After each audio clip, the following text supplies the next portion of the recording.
밝은 날 하나님의 전에 나오신 여러분들을 주의 이름으로 축복합니다. 함께 찬송으로 하나님께 나아가겠습니다.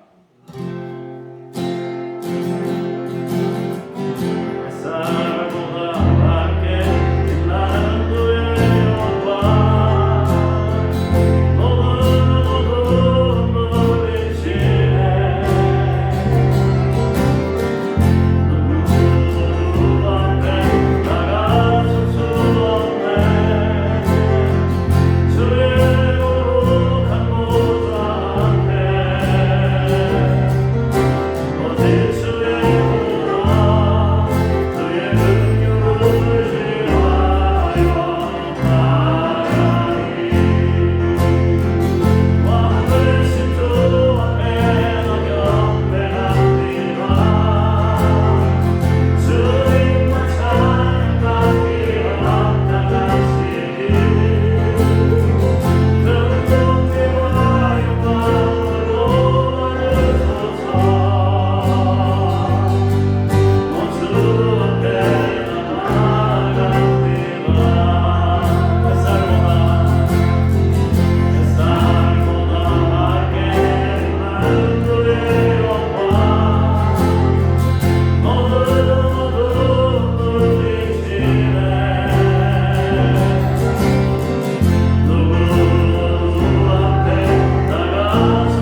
함께 응답송으로 찬송하겠습니다.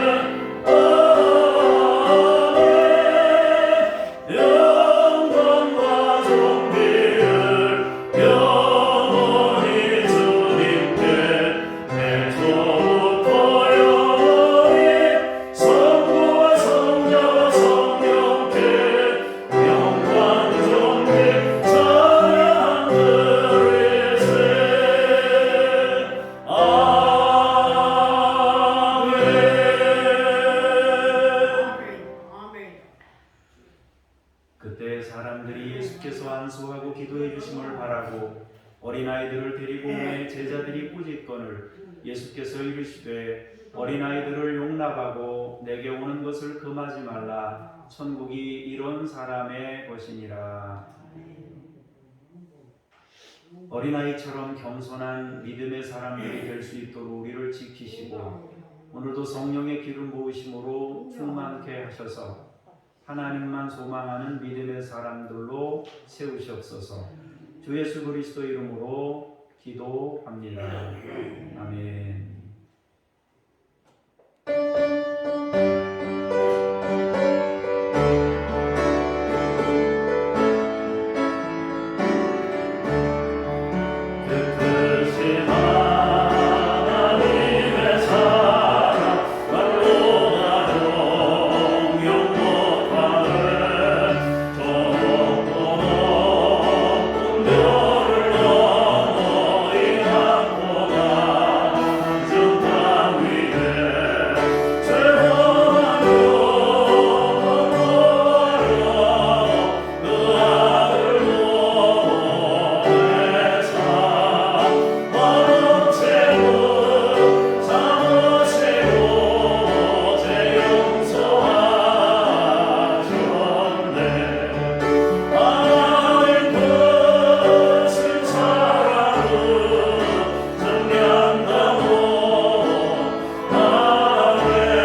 너희를 내게 두지 말라. 너희의 거스린 상상을 보지 마라. 너는 내 하나님 여호와의 이름을 망령되게 부르지 말라. 안식일을 기억하여 거룩하게 지키라. 내 부모를 공경하라. 살인하지 마라. 간음하지 말라. 도주하지 마라. 내 이웃에 대하여 거짓 증거하지 말라. 내 이웃의 기적을 보내지 마라. 아멘. 자녀의 기도로 함께 기도하겠습니다. 우리를 거룩한 자녀 삼아주신 하나님 아버지, 가정의 달과 어린이 주일을 맞이하여 우리의 부끄러운 사연들을 고백합니다. 하나님께서 선물로 맡겨주신 자녀들에게 주님의 법도와 율례를 제대로 가르치지 못했습니다. 자녀들에게 육신이 먹을 것은 공급하였지만 영의 양식인 하나님의 말씀을 먹이지는 못했습니다. 자녀들 앞에서 굳세고 아름다운 믿음의 본을 보이지 못하고 오히려 비신앙적인 행위를 함으로 저들의 순결한 영혼에 상처를 주었습니다. 교회를 바르게 섬기는 모습을 보여주지 못함으로 부모로서 모델이 되지 못했습니다. 자녀들을 위해 애통해하며 눈물로 기도하지도 못했습니다. 오 주여, 이 모든 죄를 용서해 주시고 우리의 가정에 복을 더하여 주옵소서. 예수님의 이름으로 이 고백의 기도를 드립니다. 아멘. 잠시 침묵으로 기도하겠습니다.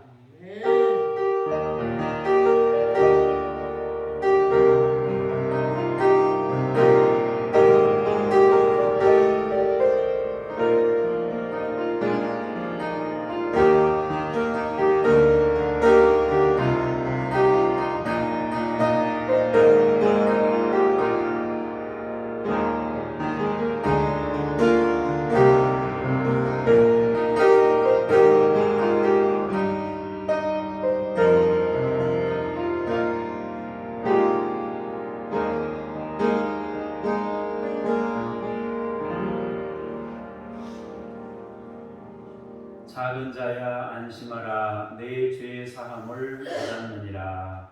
아멘. 지난 고백드립니다. 나는 전능하신 아버지 하나님 천지의 창조주를 믿습니다. 나는 그의 유일하신 아들 우리 주 예수 그리스도를 믿습니다. 그는 성령으로 잉태되어 동정녀 마리아에게서 나시고 본디오 빌라도에게 고난을 받아 십자가에 못 박혀 죽으시고 장사된 지 사흘 만에 죽은 자 가운데서 다시 살아나셨으며 하늘에 오르시어 전능하신 아버지 하나님 우편에 앉아 계시다가 거기로부터 살아있는 자와 죽은 자를 심판하러 오십니다. 나는 성령을 믿으며 거룩한 공교회와 성도의 교제와 죄를 용서받는 것과 몸의 부활과 영생을 믿습니다. 아멘. 자리에 앉으셔서 기도하겠습니다. 영의 아버지가 되시는 성부 하나님, 5월을 시작하는 첫 주일 아침에 저희가 새싹과 같이 깨끗하고 순결한 마음을 가지고 성전을 찾았습니다. 5월 가정의 달을 시작하며 우리에게 화목하고 복된 가정을 주신 것에 감사를 드립니다. 우리에게 가장 큰 복인 구원의 은혜를 허락하시고 믿음의 형제 자매들과 함께 아름다운 공동체를 이루게 하심도 감사합니다. 우리에게 믿음의 유업을 이어갈 수 있도록 자녀를 주심도 감사합니다. 우리가 받은 은혜를 우리의 자녀들인 다음 세대에 전수할 수 있도록 능력을 주시옵소서. 기도하고 사랑하고 믿음으로 세울 지혜와 힘을 부어 주시옵소서. 하나님 아버지, 우리가 어린아이들을 보면서 낮고 겸손함을 간직하고 잃어버리지 않도록 도와주시옵소서. 우리에게 주신 아름답고 복된 가정을 통해 하나님의 사랑을 배울 수 있게 하시고 하나님의 풍성하신 지혜를 깨닫도록 은혜를 부어주시옵소서. 이 시간 말씀으로 임재하실 주님을 찬송하고 환영하며 주 예수 그리스도의 이름으로 기도합니다. 아멘.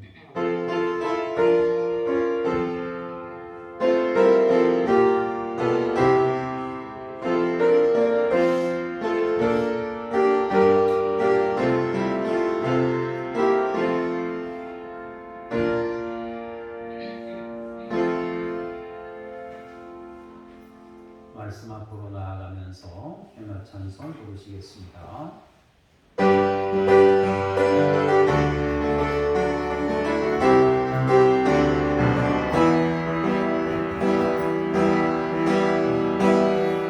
이스라엘아 들으라 우리 하나님 여호와는 오늘을 위한 여호와이시니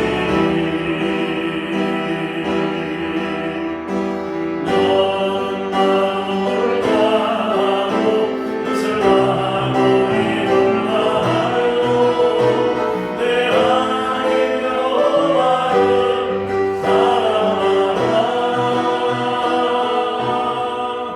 오늘 내가 내게 명하는 이 말씀을 너는 마음에 새기고 내 자녀에게 부지런히 가르치며 지배하실 때니 길을 갈 때에는 네 누워 있을 때에는 네 일어날 때에는 네 말씀을 강론할 것이며 너는 모든 것을 내 손에 내어 기억을 삼으며 내 입안에 붙잡혀 삼고 너의 문설주와 악한 노래 기억할지니라 너의 문설주와 악한 노래 기억할지니라 신명기 6장 4절부터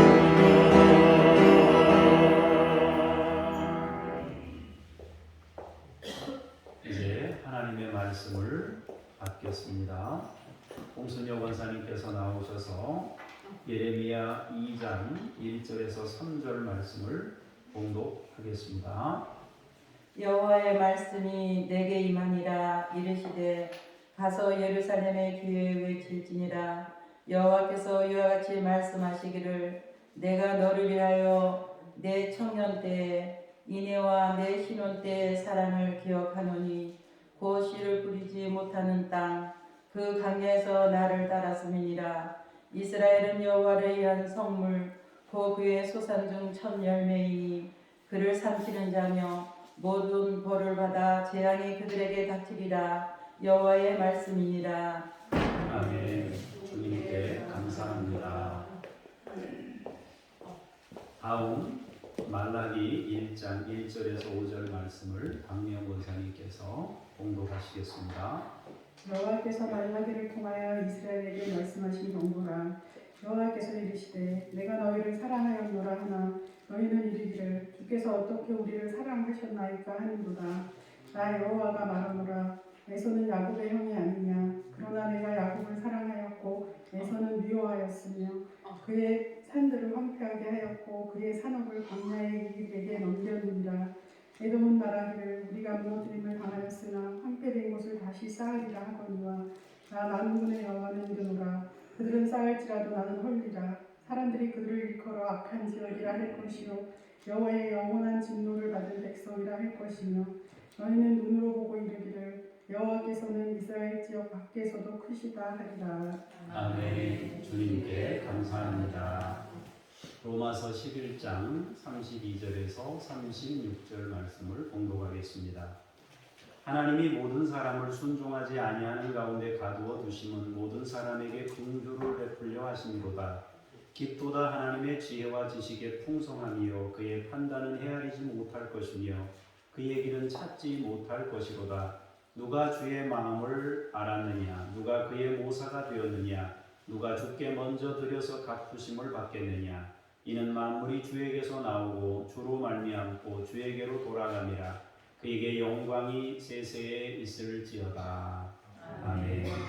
주님을 찬미합니다. 아멘. 오늘은 하나님의 풍성한 지혜에 대해서 말씀의 은혜를 나누고자 합니다. 요즘 우리는 전도서 5장 2절 말씀을 암송하고 있습니다. 너는 하나님 앞에서 함부로 입을 열지 말며 급한 마음으로 말을 내지 말라. 하나님은 하늘에 계시고 너는 땅에 있음이니라. 그런즉 마땅히 말을 적게 할 것이니라. 우리는 이 말씀에서 중요한 교훈을 얻게 됩니다. 하나님은 하늘에 계시고 우리는 땅에 있다. 했어요. 하고 싶은 말이 얼마나 많겠어요. 사람이 자기가 생각하는 대로 움직여지지 않는 세상을 보면서 할 말이 얼마나 많겠어요. 그러나 하나님이 정확하게 판단하시고 하나님의 의가 되시고 하나님이 모든 것을 정확히 보십니다. 하나님은 하늘에 계시고 우리는 땅에 살고 있다 그랬어요. 우리에게는 땅의 것이 중요합니다. 실제로 중요한 것은 하늘의 것이 더 중요하지만 육신을 가지고 있는 우리는 땅에 살고 있기 때문에 땅의 것을 중요하게 여기는 경향성을 가지고 있단 말입니다. 그러니까 자연스럽게 우리는 땅의 것을 향하게 되는 삶을 살아가고 있어요. 하늘의 것을 바라고 하늘의 것을 찾는 사람이 돼야 맞는데 육신을 가지고 있는 우리는 땅의 것을 향하는 그런 흐름을 보이고 있다 하는 것입니다. 두 번째로 우리 사람들은 전체를 보는 눈이 없지만 내가 정확하게 세상을 읽고 있다고 생각하는 교만한 모습을 자주 보여줍니다. 우리가 보는 것은 항상 지역적이에요. 부분적인 것만 우리가 볼 수 있어요. 다 볼 수 없습니다. 사람을 판단할 때도 그 사람이 어떤 사연을 가지고 있느냐를 보는 대신에 지금 나에게 불편함을 준 그 한 가지 사실만을 가지고 판단하거나 평가하기가 쉽다 하는 것입니다. 그래서 사람들은 전체를 보지 못한 채 부분적인 어떤 한 가지를 보면서도 자신이 정확한 판단을 가지고 있다고 교만한 생각을 보일 경우가 많다 하는 것입니다. 하늘의 것보다는 땅의 것을 생각하고 전체보다는 부분만을 보면서 판단하는 경향을 갖고 있습니다. 세 번째로는 사람들은 현실 위주에 매여서 판단하려는 경향성을 갖습니다. 그래서 지금의 현실로 영적 상태를 판단하려고 하는 것입니다.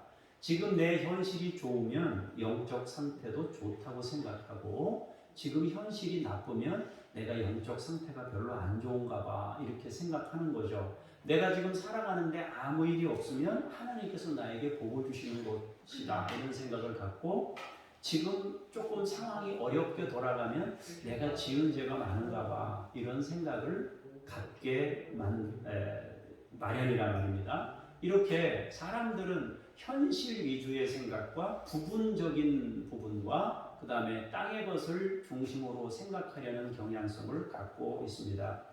재차 반복하여 분명히 여러분들에게 말씀드리지만 하나님의 사랑은 변함이 없다고 그랬습니다. 언제나 변함이 없어요. 하나님의 사랑이 변한다면 우리가 대처하기가 복잡해질 거예요. 근데 하나님의 사랑은 변하지 않기 때문에 우리는 언제나 그 자리에 그렇게 대처하면 그 하나님을 항상 만날 수 있는 것입니다.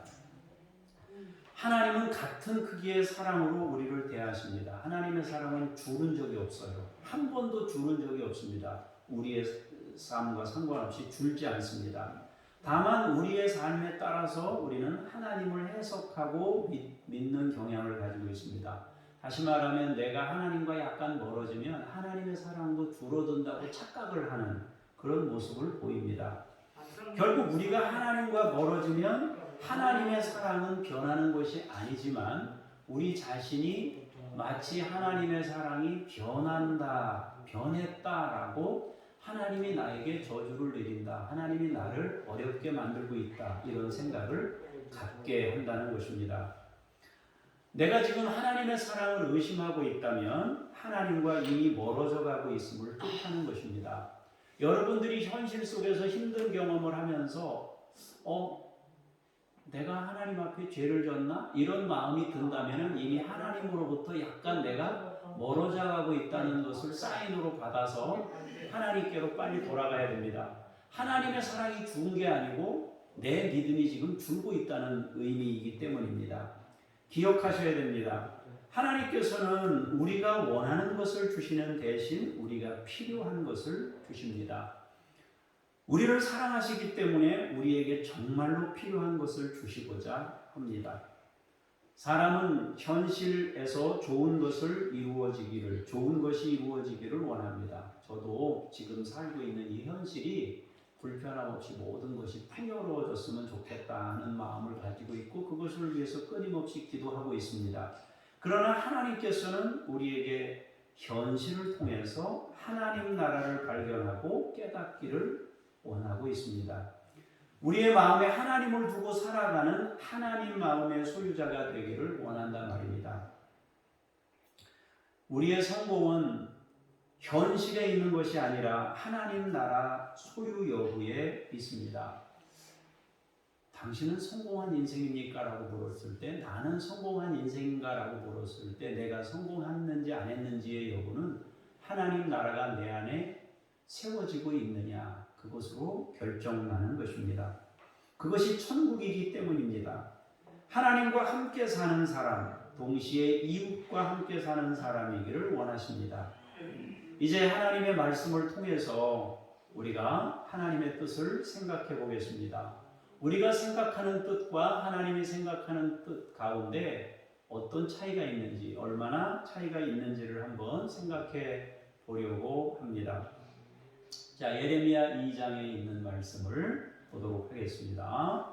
같이 읽겠습니다. 시작. 여호와의 말씀이 내게 임하니라. 이르시되 가서 예루살렘의 귀에 외칠지니라. 여호와께서 이와 같이 말씀하시기를 내가 너를 위하여 내 청년의 때의 인애와 내 신혼 때의 사랑을 기억하노니 곧 씨 뿌리지 못하는 땅 그 광야에서 나를 따랐음이니라.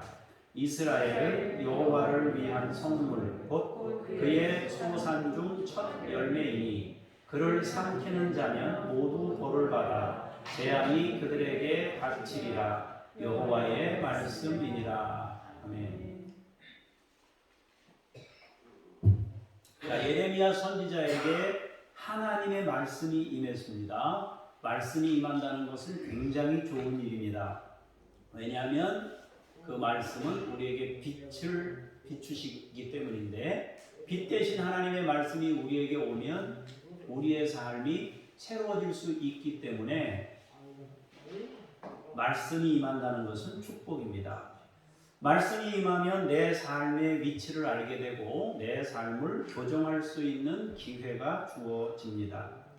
말씀은 위로와 격려를 주기도 하고 동시에 책망을 통해서 삶을 개선하는 능력을 갖게 합니다. 어쨌든 하나님의 말씀이 임했습니다. 하나님은 예루살렘에 외치라고 하시면서 말씀을 주셨습니다. 예루살렘은 신앙의 중심지인데요. 그곳에 전할 말씀을 예레미야 선지자에게 주신 것입니다. 자, 그렇다면 예레미야에게 예루살렘에 가서 말씀 전하라 그랬는데 어떤 말씀을 전하라고 하셨을까요? 선지자에게 예루살렘에 가서 외치라고 하셨는데 뭘 외치라고 했는가 하는 것인데요. 그것은 내가 기억하고 있다. 하나님이 기억하고 있다는 것을 외치라고 말씀하셨습니다.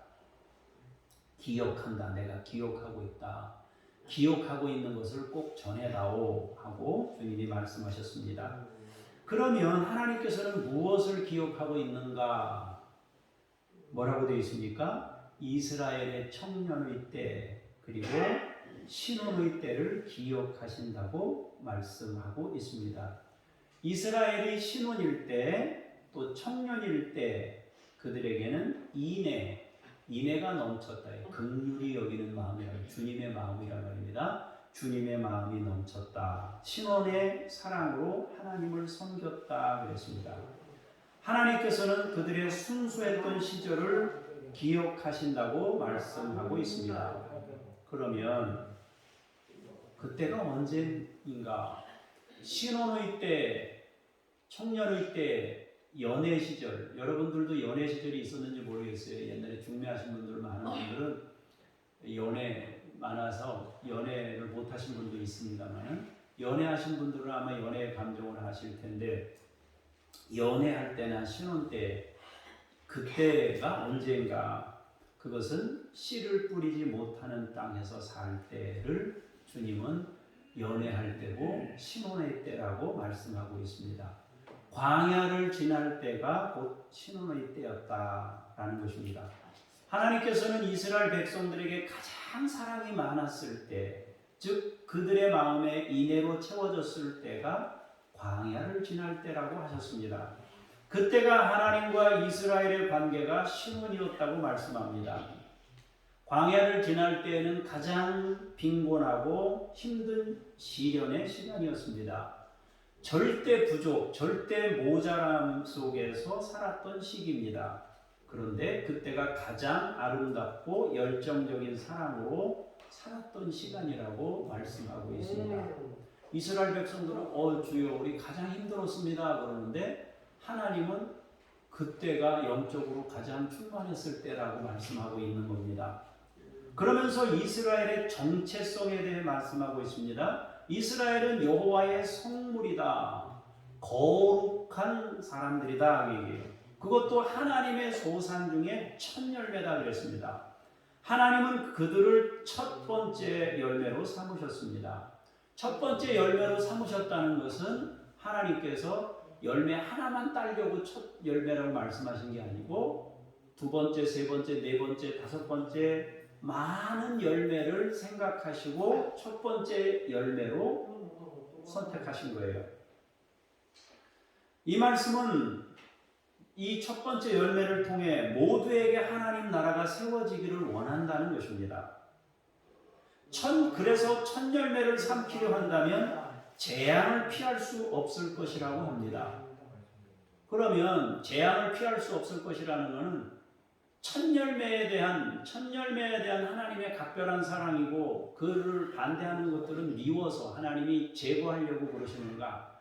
아니에요. 이 첫 열매가 끊어지면 두 번째, 세 번째 열매가 없게 될 테니까 일단은 이 첫 열매를 보호함으로 이 첫 열매를 통해서 모든 사람을 하나님의 나라로 세우기 위한 하나님의 특별한 방법이란 말입니다. 자, 여러분 가정에서 한 사람이 먼저 예수를 믿었어요. 그 한 사람이 먼저 예수를 믿었는데 그 한 사람이 가족들이 이해를 못해서 계속 핍박하는 거예요. 그럼 하나님이 누구를 보호하겠어요? 이 한 사람을 보호해야 돼요. 왜냐하면 이 사람이 거룩한 씨예요. 이 사람을 통해서 우리 가족들 전체가 살아나야 되기 때문에 하나님이 이 사람에게 특별한 은혜를 베푸시고 보호하시고 이 사람들에 대해서 그걸 못하도록 막으시는 거예요, 하나님이. 그럼 이 사람들을 미워하는 것이냐? 이 사람들을 재앙을 내리고 이 사람들을 심판하기 위한 것이냐? 아니란 말이에요. 성경을 우리가 읽을 때 이제 각자 이스라엘 입장에서 볼 때는 이스라엘을 대적하는 사람들을 심판하신다고 이해할 수 있어요. 그러나 전체적인 흐름과 맥락, 성경 전체를 종합해서 본다면 사실은 이 표현은 이스라엘만을 위한 표현이라기보다는 이스라엘을 통한 첫 열매를 통한 온 인류에 대한 사랑의 메시지를 여기에 담고 있다 하는 것입니다. 이 첫 열매라는 건 거룩한 씨고 열방을 구원할 출발로 삼으셨기 때문입니다. 하나님의 마음은 이스라엘을 통해 열방을 구원하려 하시는 겁니다. 구원이라고 할 때 그것은 하나님 나라가 세워지는 것입니다. 하나님은 광야를 지날 때가 가장 아름다운 시간이었다고 말씀하셨는데 결국 우리의 현실과 영적 상태는 같은 것이 아님을 말씀하고 있습니다. 물론 같을 때도 있어요. 같을 때도 있지만 다를 때도 있다 하는 것입니다. 우리의 관심은 현실일지 모르지만 하나님은 하나님의 나라가 우리에게 이루어지기를 원하고 있습니다. 광야를 통과해서 가나안 땅에 이르기까지 하나님은 이스라엘 백성들을 믿음의 깊이로 세워가고 있었습니다. 뜻이 하늘에서 이루어진 것처럼 땅에서도 우리가 살아가는 땅에서도 이루어지기를 원하시면서 하나님께서 인생을 이끌어 가십니다. 그래서 우리에게 주어진 현실과 영적 상태가 같으냐? 같으면 좋겠지만 다른 경우도 얼마든지 있다 하는 것을 여러분들이 기억하셔야 하겠습니다. 말라기 1장 1절에서 5절 말씀을 보겠습니다. 시작. 여호와께서 말라기를 통하여 이스라엘에게 말씀하신 경고라.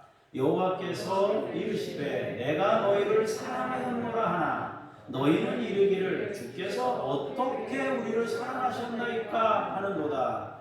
나 여호와가 말하노라. 에서는 야곱의 형이 아니냐. 그러나 내가 야곱을 사랑하였고 에서는 미워하였으며 그의 산들을 황폐하게 하였고 그의 산업을 광야의 이들에게 넘겼느니라. 에돔은 말하기를 우리가 무너뜨림을 당하였으나 황폐된 곳을 다시 쌓으리라 하거니와 나 만군의 여호와는 이르노라. 그들은 쌓을지라도 나는 헐리라. 사람들이 그들을 일컬어 악한 지역이라 할 것이요 여호와의 영원한 진노를 받은 백성이라 할 것이며 너희는 눈으로 보고 이르기를 여호와께서는 이스라엘 지역 밖에서도 크시다 하리라. 아멘.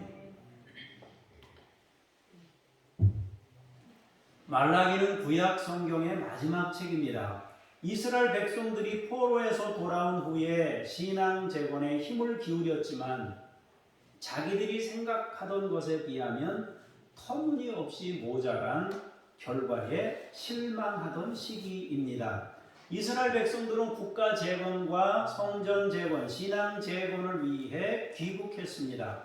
그것은 큰 결단과 헌신의 결과였습니다. 그렇게 열심을 다해서 돌아와 자기들의 희생을 통해 성전을 재건하고 신앙으로 다시 일어서려는 노력을 경주한 것입니다. 그런데 현실은 자기들이 기대하는 것보다 훨씬 못 미쳤습니다. 국가가 완전히 해방된 것이 아니라 여전히 식민지 상태였습니다. 성전의 크기를 보면 솔로몬 성전에 비해 너무 빈약했습니다. 현실 상황이 자기들이 기대했던 것과 차이가 있었습니다. 그러자 백성들은 하나님의 사랑을 의심했습니다. 하나님께서 사랑한다고 하시는데 언제 하나님이 우리를 사랑하셨습니까? 어떻게 우리를 사랑하셨습니까? 하고 반문하는 겁니다. 사랑하신다면 왜 내 현실이 이 꼴입니까? 라고 하나님께 불평하면서 반문하고 있는 겁니다. 이러한 현상은 시대를 불문하고 사람들에게 자주 나타나는 일이라는 것을 예수님 시대를 통해서도 확인할 수 있습니다.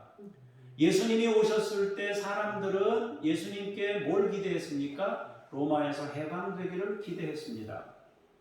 그러나 하나님께서는 하나님 나라를 원하셨습니다. 감옥에 갇혔던 세례 요한은 무엇을 원했습니까? 주님이 감옥에서 자기를 풀어주길 원했습니다. 그래서 예수님께 질문하잖아요. 당신이 오실 메시아가 맞습니까? 우리가 언제까지 기다려야 됩니까? 나는 지금 감옥에 있는데 언제 해방시켜 줍니까? 그때 주님이 세례 요한에게 제대로 가르쳐 주셨고 세례 요한은 예수님을 온전히 믿고 순교의 잔을 마시게 된 거 아니겠어요? 또 주님이 부활하신 후에도 마찬가지예요. 제자들이 무슨 고민을 주님께 부활하신 주님이 승천하시려고 하는 그 주님을 향해서 얘기를 했습니다. 그때 승천하시려고 하는 주님께 제자들이 질문했습니다. 주님, 이스라엘 나라 회복 언제 해요? 당신이 죽었다가 부활하시고 승천하신다는데 언제 이 나라가 회복됩니까? 그때 주님이 뭐라고 하셨어요? 그 세상 돌아가는 일들을 관심 갖지 말고 성령이 임하셔서 증인이 되는 것에 관심을 기울이라고, 성령을 기다리는 일이 더 중요하다고, 거기에 관심을 기울이라고 말씀하셨습니다. 사람들은 너무나 자주 현실의 무게에 묶이거나 눌립니다. 육신을 가진 사람이 현실의 무게를 느끼는 것은 어찌 보면 당연한 일입니다.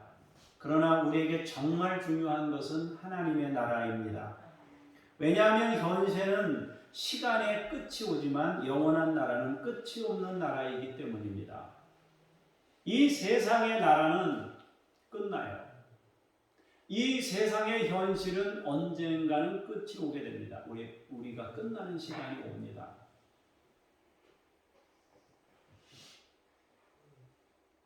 이제 60이 넘으신 분들은 다 은퇴를 생각하고 노년을 준비하고 노년을 생각합니다. 저는 아직은 아니지만 대비를 해야 된다는 생각은 가지고 있어요. 그런데 가만히 생각해 보면요, 은퇴하고 20년 살다가 죽는 건데 결국 주님 나라 가는 건데 진짜 대비해야 될 것은 내가 어디서 노년의 삶을 살 것인가? 이거 고민하는 거, 관심을 갖는 것도 맞지만 정말 중요한 거는 내가 영원한 나라에 가서 어떤 모습으로 살아갈 것인가? 이걸 고민하는 건 굉장히 중요하겠다 싶어요. 결국엔 끝나요. 이 나라도 지나가고 끝나고 우리의 인생도 지나가고 끝나고 우리의 현실도 뭐 굴곡이 있겠지만 잘 나갈 때도 있고 내리막 탈 때도 있겠지만 결국 끝납니다. 그러나 영원한 나라는 끝이 없는 거예요. 그래서 우리가 거기에 관심을 기울여야 합니다. 하나님께서는 자신의 사랑을 의심하는 이스라엘을 향하여 내가 야곱은 사랑하였고 에서는 미워했다 그렇게 말씀합니다. 성경에는 이런 표현이 많이 나오는데 이런 표현을 우리가 접할 때마다 고민이 생겨요. 하나님은 이 사람은 사랑하고 이 사람은 미워하고 이 사람은 사랑하고 이 사람은 미워하나? 자, 하나님의 사랑은 변함이 없다고 그랬잖아요. 그죠? 근데 어떤 사람, 이 사람 잘하는 사람인 것처럼 보이는 사람은 사랑하고 아닌 사람은 미워한다. 우리가 다 죄인이라고 그랬는데 로마서에 보면. 그죠? 그러면 야곱은 죄인이 아니라서 사랑하셨고 에서는 죄인이라서 미워하셨나요? 그건 아닌 것 같아요. 그죠? 우리가 이 부분에 대해서 생각할 것은 이제 구절을 조금 더 읽어보시면 이해가 될 텐데 에서의 재기 노력은 수포로 돌아갈 거다 그랬어요. 그들은 애쓰고 수고하는 노력에도 불구하고 자기들이 다시 세울 거예요. 무너졌는데 용기를 내서 우리 다시 세우자 해서 다시 세웠는데 하나님이 무너뜨린대요. 왜 무너뜨리겠습니까? 이유가 뭐겠어요? 에서가 미워서, 여기서 말하는 에서는 뭐예요? 사람 어떤 한 사람을 미워한다는 게 아니에요. 다시 말하면 세상 나라를 말하는 거예요. 여러분 바벨탑을 쌓는다 그러면 어떻게 돼야 돼요? 무너져야 돼요. 그 바벨탑이 계속 쌓이면 결국 남는 건 뭐예요? 하나님 나라 뺏기는 거예요. 하나님을 잃어버리는 거예요. 그럼 그들이 사는 길은 뭐예요? 바벨탑이 무너져야 사는 겁니다. 그러니까 결국 에서를 통해 대표되는 세상의 흐름, 에서를 통해 대표되는 세상의 흐름은 결국 어떻게 돼야 돼요? 무너져야 돼요. 그들은 쌓을지라도 무너뜨린다. 에서가 하는 일을 우리도 할 수 있어요. 에서가 하는 일을 우리도 한다면 우리가 쌓는 일은 어떻게 되겠어요? 하나님이 헐게 될 거예요. 용기를 다해서 다시 세우자 그러면 하나님이 하실 수도 있어요.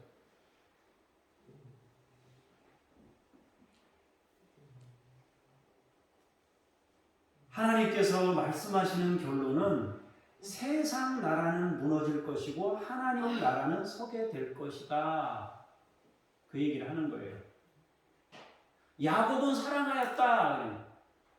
야곱은 사랑하였다는 얘기는 열방을 사랑했다 그 뜻이라고 했잖아요. 아까 야곱을 사랑했다는 거는 그 야곱을 첫 열매로 삼아서 하나님 나라를 세우려고 그런 거잖아요. 그죠? 그 하나님 나라가 온 땅에, 그래서 5절의 마지막 절에 끝에 성경이 무슨 얘기해요? 하나님은 이스라엘 밖에서도 크시다.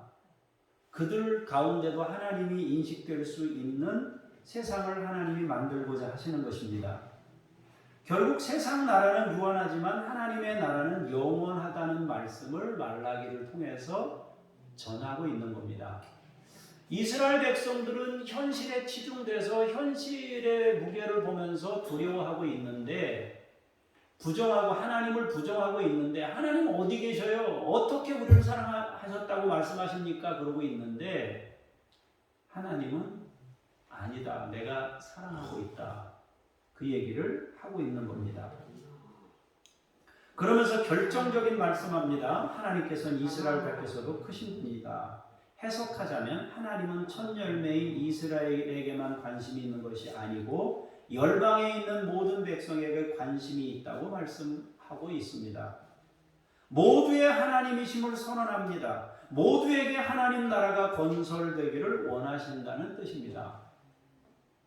하나님은 하나님 나라를 세우고자 하는 것을 방해한다면 하나님께서 그것을 깨뜨릴 수밖에 없어요.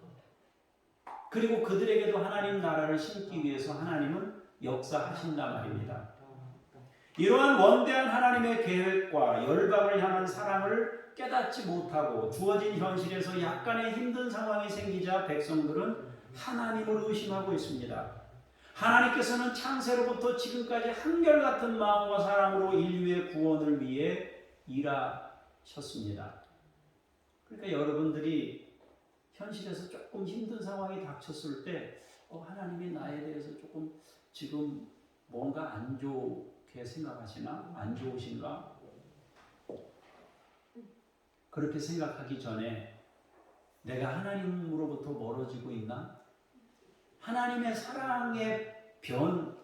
하나님의 사랑이 변했다고 생각하지 말고 내 자신이 조금 하나님으로부터 멀어지고 있나? 이렇게 우리 자신을 돌아볼 수 있어야 하겠습니다. 사람들의 실수는 내 입장에서 하나님의 사랑을 판단하거나 현실적인 상황만으로 하나님의 사랑을 판단하려고 한다는 것입니다. 우리의 관심은 현실에 있습니다. 그래서 그것을 위해 기도합니다.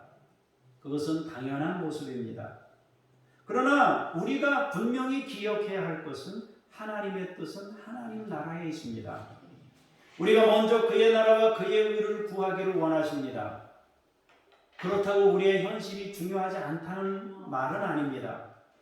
현실이 중요하지만 그렇지만 현실만 바라보며 살다가 더 중요한 하나님의 나라를 잃어버리는 사람이 되지 않아야 한다는 뜻입니다. 로마서 11장 32절에서 36절의 말씀을 보시겠습니다. 시작.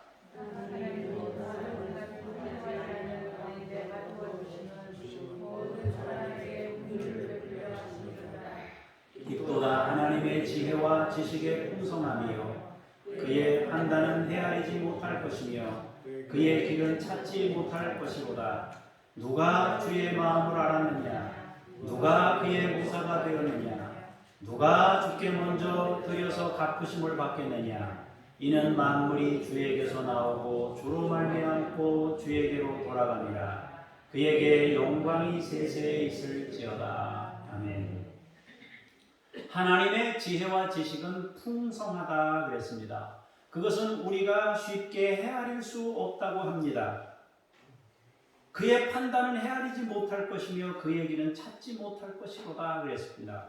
결론부터 말하자면 하나님의 뜻은 모든 사람에게 긍휼을 베풀려 하십니다. 이것이 하나님의 결론이에요. 왜 사람들이 순종하지 않는데도 내버려 두실까요? 바로 징계하고 무너뜨리고 책망하시고 재앙으로 쳐버리시지 않으실까 하는 것입니다. 사람들은 모두 불완전합니다. 우리는 완성을 향해 가는 사람들이지 완성된 사람들이 아닙니다. 그래서 굉장히 모자란 부분을 수시로 드러냅니다. 어떤 때에는 알면서도 버젓이 죄를 범할 때도 있습니다. 이러면 안 되는데 하면서도 불순종할 때도 있습니다. 그러나 하나님은 기다리십니다. 불순종할 때 가만두지 않고 그냥 바로 징계해가지고 치든지 뭐 어떻게 하면 될 것 같은데 그렇게 안 하신단 말이에요. 기다린단 말이에요. 하나님. 더 기다려. 모든 사람에게 긍휼을 베풀려 하십니다.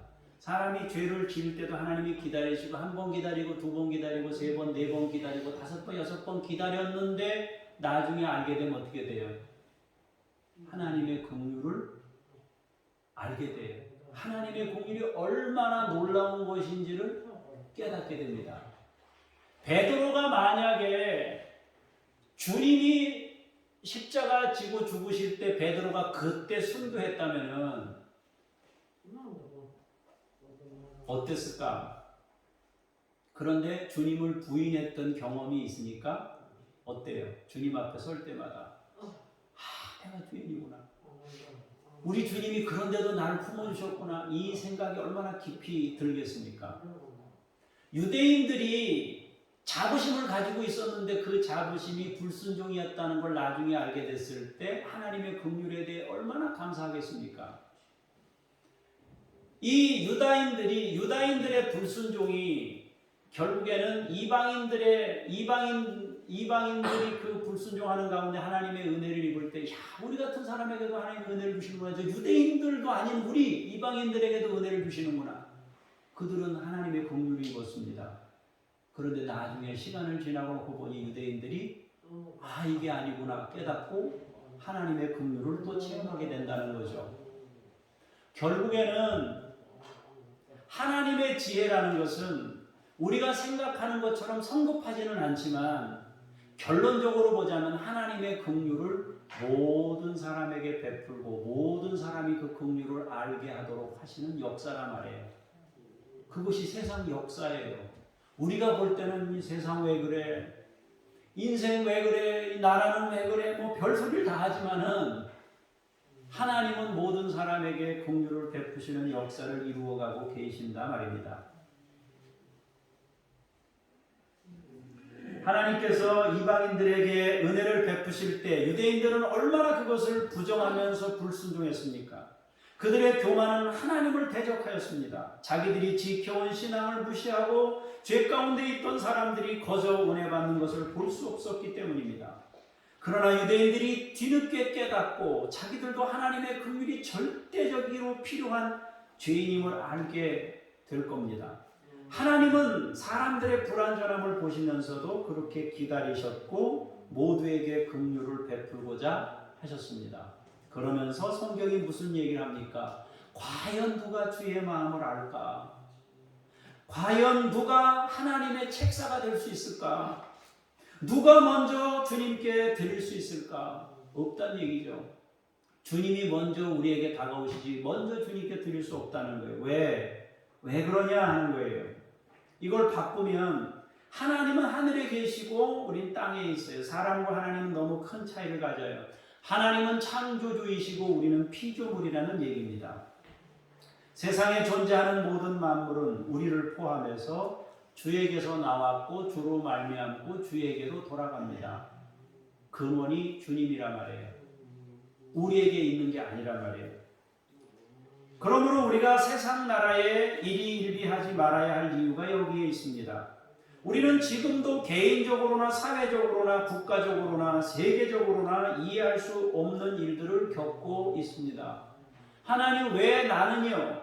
왜 사회는 이렇습니까? 왜 국가는 이 모양입니까? 왜 세계는 이렇게 어지럽습니까?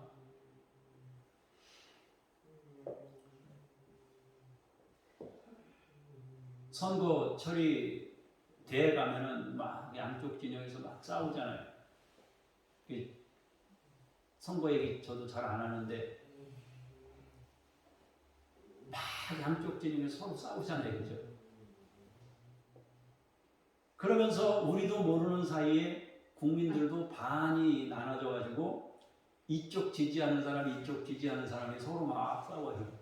인터넷에서도 싸우고 댓글로도 싸우고 또 둘 셋만 모이면 또 이게 옳다 저게 옳다 그러면서 싸워요. 목사님들도 모이면 야, 이번엔 누가 돼야 되겠다. 서로 그래요. 그러면 분위기 잘 봐야 돼요. 분위기 잘 봐야 돼요. 먼저 얘기 잘 안 해요. 저는 그냥 가만히 듣고 있어요. 내 속에 내 판단이 있지만 듣고 있어요. 근데요, 하나님께서 보시면요, 그거 다 아무것도 아니에요. 얼마나 인생에 많은 궁금증과 질문들이 생겨요. 그러나 여러분 명심해야 돼요. 하나님의 나라는 지금도 하나님께서 이루어가고 계시고 지금도 이루고 있습니다. 지금도 면면이 하나님의 나라는 세워지고 있는 겁니다. 하나님은 우리의 신앙을 세워가시는 중입니다. 어떤 목사님 한 분이 전화를 하셨어요. 어쩐 일이세요, 목사님? 그러니까 네.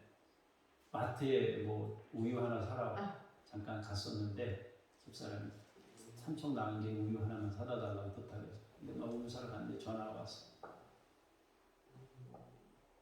자신이 지금 어디를 잠깐 갔다 와야 되는데 다녀오겠다고 전화하신 거예요. 선배님인데 다녀와야 되겠다고 3개월 정도 이제 그 목사님이 쉬시러 잠깐 가신다고 연락을 하셨더라고요.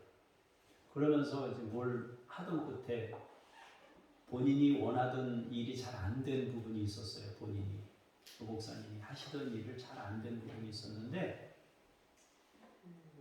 그 뒤끝에 목사님 저도 꼭 될 줄 알았는데 안 되셨네요. 그러니까 그 목사님이 하신 말씀이 내가 교만해서 하나님께서 나를 가르치시려고 그렇게 하신 거지 이렇게 대답을 하시더라고요. 그래서 깜짝 놀랐어요. 여러분 각자가 다 나름대로 자기 해석을 하지만 그렇게 말하는 것이 쉽지 않거든요. 후배한테요. 그래도 하나님께서 그 원하는 것이 이루어지지 않았지만 그 안에 정말 중요한 것이 그분 안에 이루어지고 있구나 하는 생각을 했어요. 사랑하는 성도 여러분, 우리는 하나님의 마음을 다 헤아릴 수 없고 하나님의 풍성한 지혜와 지식을 다 할 수 없습니다. 하나님을 의심할 만한 현실이 우리에게 너무도 자주 주어집니다. 왜 그럴까? 그렇게 반문하고 싶은 때가 너무도 많습니다. 말라기 선지자가 활동하던 시기의 백성들이나 예수님 시대의 사람들이나 지금 고통의 시간을 보내고 있는 많은 세계 곳곳의 사람들까지 얼마나 하나님께 반문하고 싶을까요? 사랑하는 성도 여러분, 하나님의 긍휼하심과 사랑을 의심하지 말기를 바랍니다. 하나님은 크신 분입니다. 그분은 하늘에 계신 분입니다. 우리는 땅에 있습니다. 우리는 주어진 삶의 자리에서 하나님과 함께 살아가는 법을 배우고 하나님이 바라보라고 하는 그곳을 바라보면서 갈 수 있어야 하겠습니다. 당장 뭐가 잡히지 않아도, 당장 성과가 보이지 않아도, 내가 기대하는 것과 다른 인생이 펼쳐지고 있어도 하나님과 함께 우리의 인생을 걸어가십시다. 출애굽하자마자 가나안 땅으로 들어갈 줄 알았는데 하나님이 모래사막으로 집어넣었을 때 하나님 왜 이래요? 그랬을 거예요. 그런데 사실은 그게 그들에게는 굉장한 축복이고 신혼의 은총으로 하나님께서 인도하시는 것이었다고 성경 예레미야 2장이 우리에게 말씀하셨잖아요. 어쩌면 지금 우리의 신앙이 신혼일지도 모릅니다. 어쩌면 여러분들이 지금 겪고 있는 그 아픔과 힘든 상황들이 하나님 앞에서 가장 인애로운 모습일 수도 있습니다. 사랑하는 여러분, 부분만 보고 내 인생을 함부로 평가하지 마시고 현실만 보고 내 신앙이나 하나님의 사랑을 의심하지 말기를 바랍니다. 그리고 변함없이 우리를 사랑하시는, 창조하시고 끝까지 오늘 고린도전서 1장 8절에 말씀하신 대로 책망할 것이 없는 자로 끝까지 견고하게 하시리라. 우리를 그렇게 하실 하나님, 미쁘시도다, 미쁘신 하나님, 처음과 중간과 마지막이 변함없이 우리를 미쁘신 가운데 지켜주시는 그 하나님을 의지하면서 여러분에게 주어진 삶의 자리가 지금 어떤 환경에 놓여 있을지라도 그분을 붙잡고 믿음으로 기뻐하며 감사하며 찬송 부르며 나아갈 수 있기를 축복합니다. 기도하겠습니다. 살아계신 하나님, 역사하시는 하나님, 우리가 해석하기 어려운 인생의 개인사나 혹은 가정사나 혹은 사회나 국가나 세계에 설명할 수 없는 일들이 너무 많습니다. 그래서 하나님을 의심하고 내 인생에 뭐가 꼬였다고 생각하는 그런 생각에 자주 빠집니다.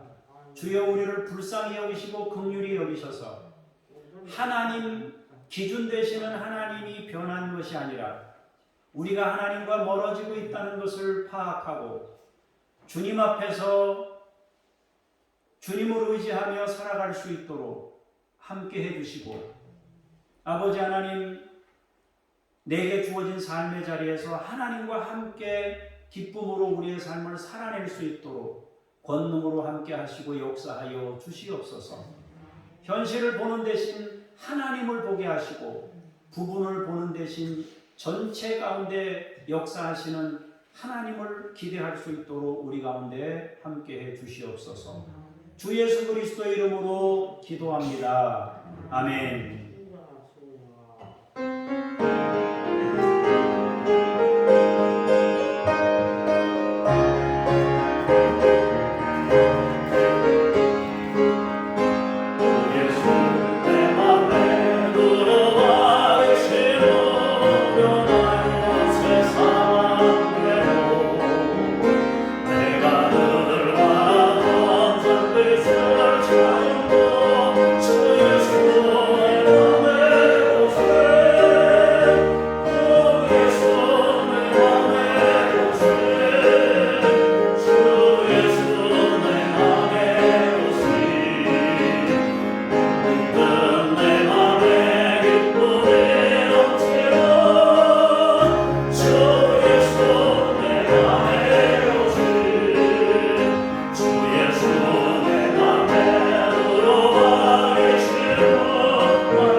하나님의 사람들이 삶의 자리에서 주님과 동행하면서 수고한 삶의 일부를 하나님께 올려드립니다.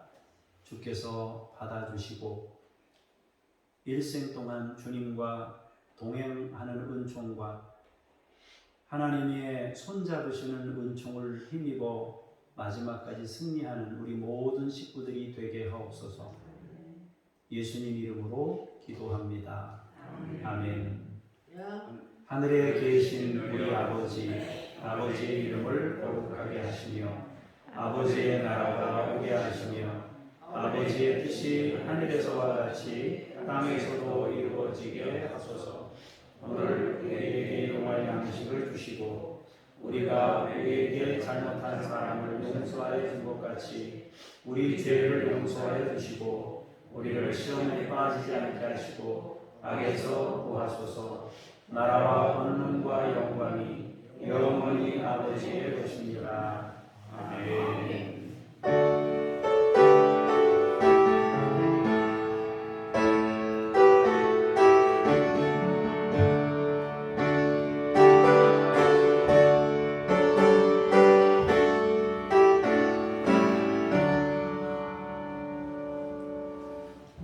자리에 앉으셔서 암송 찬양 부르시겠습니다.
중보기도 내용을 보겠습니다.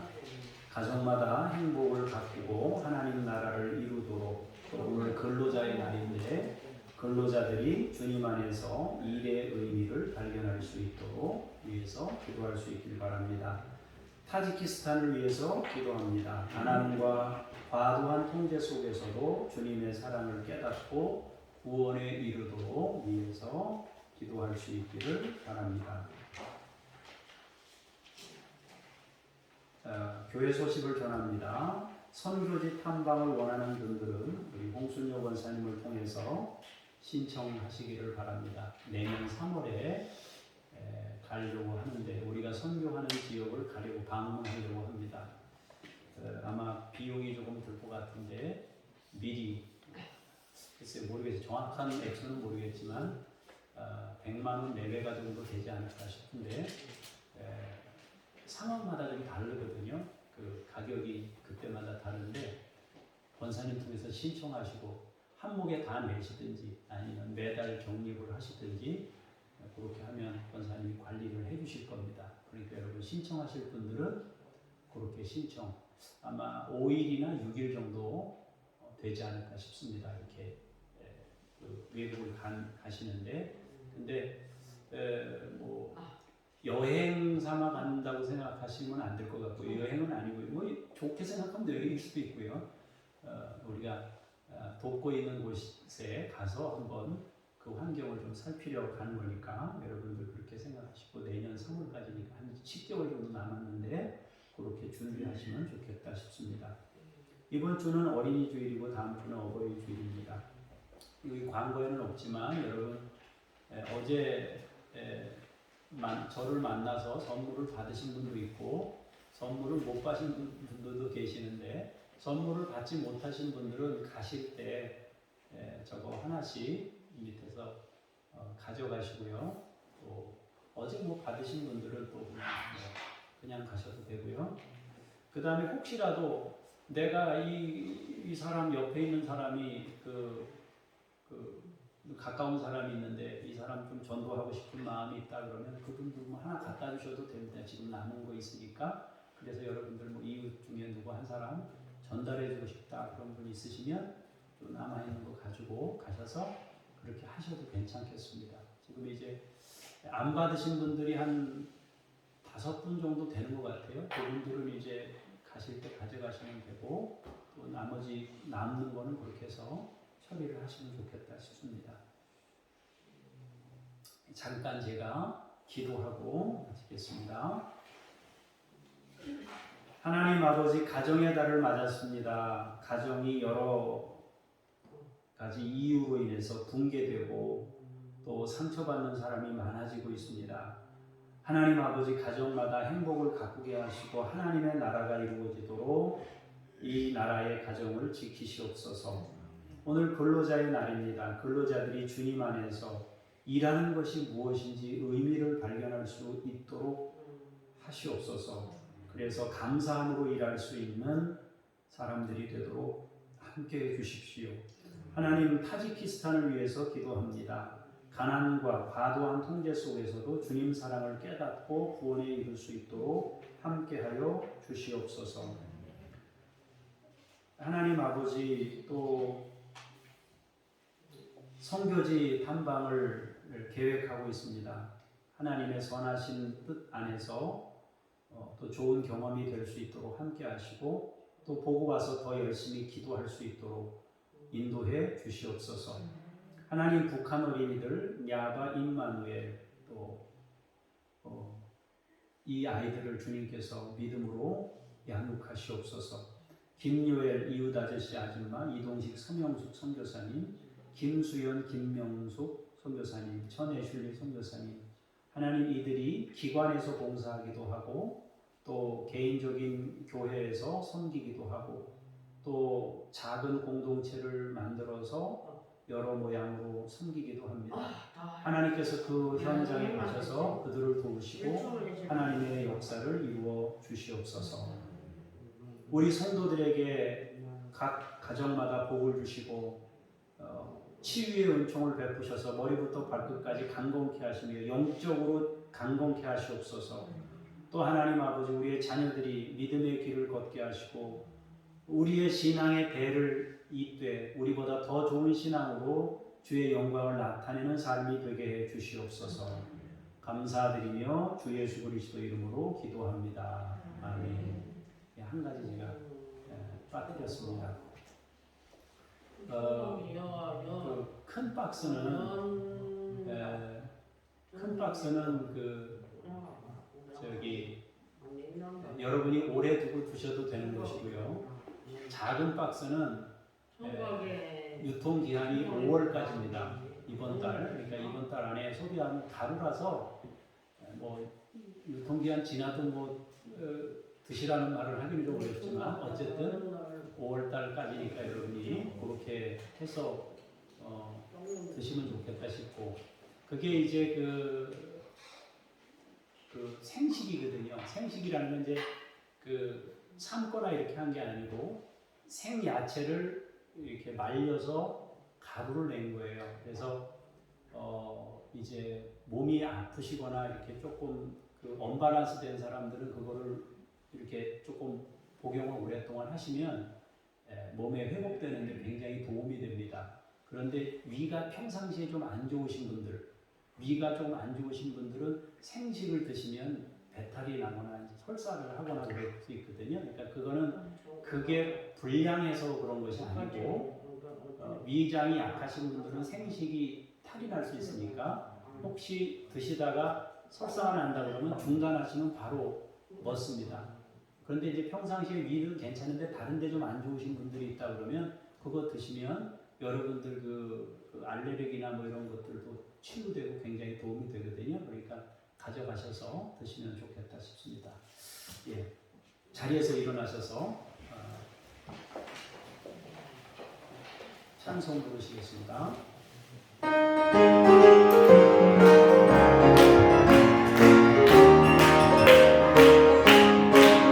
내가 내 눈에 술래에게 내가 주의 말이 나를 감동하며